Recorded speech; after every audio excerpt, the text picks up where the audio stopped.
was that? That was intense. I'm still like...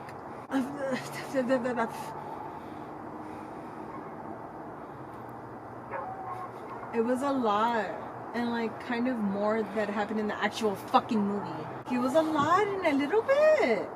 I feel really shook right now. The voices? The voice was ugly. The voices. Taryn. It freaked me out. Taryn, I feel shook right now. I feel almost like it was like cursed or something. Like, more cursed footage that Robbie put out. You know how we left the Outwaters and we were just really quiet? That's kind of like how I feel right now. And I don't even understand how a 20-minute little short can make you feel like that. I didn't think it was. How do you even review that? What do you even say to that? Like 10 out of 10 speechless. Cause I'm like, what? Okay, let's get it started. Where do you even start with that?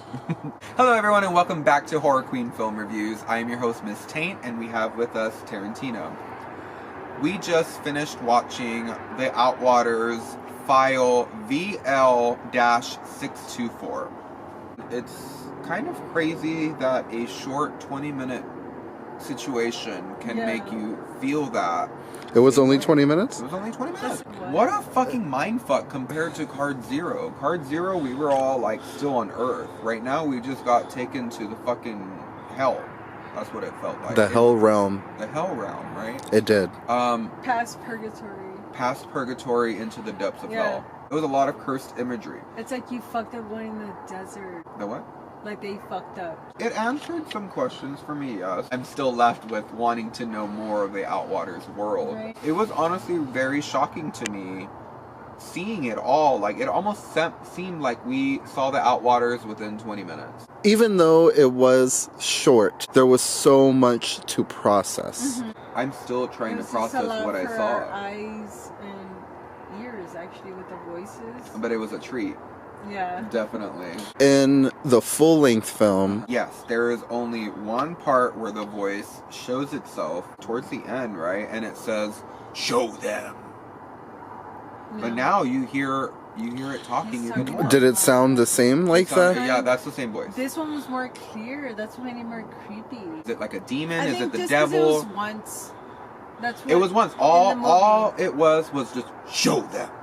And then he went and then fucked their shit up. Oh. Mm-hmm. Now you could hear it obviously talking. When they first get to the desert, you can hear in this corrupted footage that it was always there with them. It was following. Either it was like, okay, so I have different theories, okay? My first theory is that old boy that he was dating was possessed. Or gave him some kind of curse or something. Because how's old boy going to be bleeding from his nose when he goes to the desert? So, maybe he picked it up from the desert when they went. Because he got the nosebleeds. And then he started acting weird. I don't like you. I don't like you anymore. Well, he didn't really say that, but that's what we got. Yeah. Oh, no. Your heart was broken. My heart was broken. Maybe that demon or that devil had always been in the desert. And maybe they discovered it when they were scouting, looking for the location, and it followed. They awokened it. Yeah, they awokened it, and it followed one of them and gave it to Robbie. They went back to the desert with all the other friends, but Robbie still had that because he had the nosebleed. Yeah. Do you think that could have been it? Do you think that it was a curse, or do you think that was the actual fucking devil? Like a curse they stumbled upon, and it could have been the devil, though. But the devil could be in many forms. That's what I was thinking when connecting with Sebastian. After the desert, he was different. Like he was feeling a certain type of way when going in, but then definitely going to the desert and then coming back, he had like totally changed. Something was possessing them in the desert that made them different. At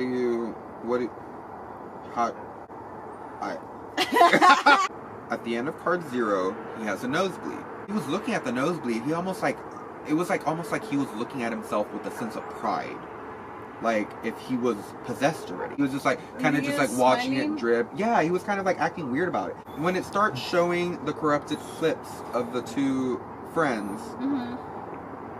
and then you start hearing little voices. Did you notice that? You could hear little voices, so almost like if it was like... It was singing with them. There was little voices in each of the clips. It was weird. It's obviously an ancient type of demon situation. And I know in the Outwaters, and even in all of these, like even in Card 0, when he's in the tub, you can see sharks. I had read up on something saying basically that there was an ocean before it all dried out. Back in ancient times, maybe there was different things in the ocean that were cursed. Yeah. Deep down. Because you also think about aliens, right? Yeah. Everybody believes that aliens come from the sky. The sea. Because we don't know. They say a lot of the sea is not discovered. I feel like that part of wherever they were at, the sea dried up. It had some shit. And it left something behind. Who knows what? Like a shark master. Demon curse. Because then you see the shark tooth that he cut himself with. Oh my god. That's so it all alludes back to sharks, which is really strange. I feel like I'm getting to the bottom of it. This is Miss Taint. I'm getting to the bottom of what happened to Robbie Banfitch. So, you know, overall, I want to say that I would rate that also a 10 out of 10. Because I was very happy with the footage that I saw, and I'm kind of happy that I got to hear that voice more. You can kind of hear that it's an entity of some sort. Mm-hmm. That it's not just in Robbie's mind, or it's not just, you know, Robbie being possessed. It's an actual thing. It almost talks in like this weird tongues where it's just like, you can only make out like, oh, I am the canyon. That's it's creepy. And I had to change outfits because, you know, we're just reviewing a different card, Mama. So she needs a different outfit. Thank you so much for joining us. I'm happy that we got to see the Outwaters in theaters, and I'm also happy that we got to see these 2 short companion films. You can go now. Oh, hello, Sélah V. Where did you come from? I came from the desert. I've seen another kind of like creepy movie recently where it was nature itself that was cursed, like eating the people, so to speak. Just based off what I saw from these 2 short, it's the land itself, that's you know. Possessed or the cursed or something. Right. Like Native Americans, they bury in the land. You're not supposed to desecrate it and stuff like that. So I don't know, maybe it has to do with that. It is in the desert, Mojave Desert, which was probably like Native American land at one point. I definitely heard it say it was the canyon. And to decipher me... what does that mean? Like, to figure it out? The voice was also saying something like, sing to me. So obviously it was watching them the whole time because the girl was singing and shit. You know what I mean? So, like... I feel really uncomfortable right now. I didn't even realize that. Like, I don't know. I don't like that. I don't like things that follow people or things like that. That just creep me the fuck out. That creep me the fuck out when you said that. No. And... the only part you guys were saying they heard a voice like that was at the end, but this is showing us the voice was there the whole time. All the time. The entire time. The entire time. Even in the before part, before they went to record the music video in the desert, it was there when they went, you know, and that's why. And when they were scouting for location. The boyfriend got possessed by the, you know, or maybe it didn't possess him, but the way, like, it's speaking... but they only could capture it like on the corrupted footage. Maybe it's like speaking to your brain. Taryn, you know? Do you think that that's what he heard when he was listening to the thing you think? In the what? When they were listening to the rocks? Do you think that that's what? Do you think that? That's what I was telling you. I think that was them like coming up. I think it was the earthquakes like releasing them somehow. That's fucking creepy. Because they would like listen to rocks. They would feel like a fucking like vibration. Yeah, not just a rumble. The rocks. And then they started seeing lights. Like Robbie saw a light come and then it was bouncing. Obviously it was about time, some kind of like time warp. Yeah, do you think these demons or whatever they were communicating through the time and the light? Yeah. Right? Us as humans, we're on like a 3-dimensional plane, you know, but more advanced species, time is another plane. So they can go between time, like we walk from one room to the next. I watch like Ancient Aliens and stuff, and they talk about the lizard people that live under the ground. And there's all kinds of because stories. it also said unravel me. Yeah, maybe that part of the desert nobody's visited for a long time, and they awoke in it. Wow. So, that's all I really have to say. Thank you, Robbie Banfitch, for creating such a unique and brilliant story. We very much enjoyed it here in San Antonio, Texas. Ask me my rating, too. Oh, yeah. I haven't asked you your rating. What would you rate this? I would say that on a scale of 1 to 10, this is very hard for me to place because it's not just like a regular entertaining movie. This is something I feel like is like a cursed image. Not in a bad way. I mean, it was the way that it was shot, everything was amazing, but it was a lot to handle. I feel like even like a 1 to 10 rating is not enough. It doesn't give it. No, like it was something different. It was something very different, and I really appreciate that, especially from a queer another queer person. I really like that. We hope that more queer filmmakers make fucked up shit like this. I am definitely a fan of whatever this director creates.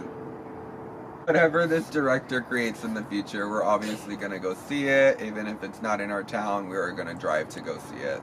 Thank y'all so much for watching episode 5 of Horror Queen Film Reviews, where we reviewed Card Zero and File VL-624.